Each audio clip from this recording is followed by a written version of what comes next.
இன்றைக்கி அந்த tiger safari போக போகிறோங்க.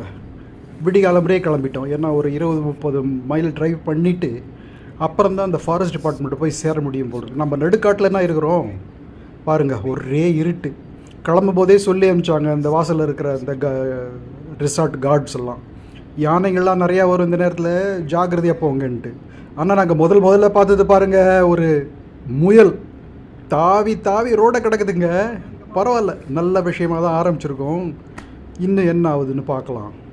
கொஞ்சம் கொஞ்சமாக வெளிச்சம் வர ஆரம்பிச்சிடுச்சு. நம்ம சைடில் மிருகங்கள்லாம் நிறையா பார்க்கவும் ஆரம்பிச்சிட்டோம். மானுங்க தான், அப்பா எவ்வளோ கூட்டமாக அலையுதுங்க, சும்மா சொல்லக்கூடாது, அவ்வளோ மானுங்கங்க சுற்றி. நாங்கள் மெதுவாக ட்ரைவ் பண்ணிட்டு போயிட்டே இருக்கோம். இன்னும் கொஞ்சம் கொஞ்சமாக வெளிச்சம் வருது பாருங்கள். ரோடு கிராஸ் பண்ணுறதுக்காக மானுங்க நின்றுட்டுருக்குது. ஐயோ இதை பாருங்கள், அதுக்கு நின்று வழி விடணும் கண்டிப்பாக. 1 2 3 ஒரு சிலதுக்கெல்லாம்ப்பா எவ்வளோ பெரிய கொம்புங்க தெரியுமா, சிலதுக்கெல்லாம் பாருங்கப்பா. சரின்னு அப்படி கிளம்பிட்டோம். ஆனால் போகிற வழியில் என்ன பார்த்தோம் பார்த்தீங்களா, காட்டெருமைங்க ஒரு சைடு முழுக்க கூட்டமாக நின்று மேய்ஞ்சிட்ருக்குது. காலங்காலத்தில் மேபி இதான் அவங்களோட மேய்ச்சல் நேரம் போல் இருக்குது. பாருங்கள் எவ்வளோ காட்டெருமை நிற்குது.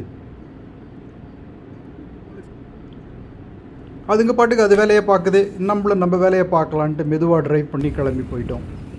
ஒரு வழியாக இந்த ஃபாரஸ்ட் டிபார்ட்மெண்ட் வந்து சேர்ந்துட்டோங்க. இங்கே இருக்கிற அந்த சஃபாரியில் இனிமேல் ஜாயின் பண்ண போகிறோம். என்ன நடக்குதுன்னு பார்க்கலாம்.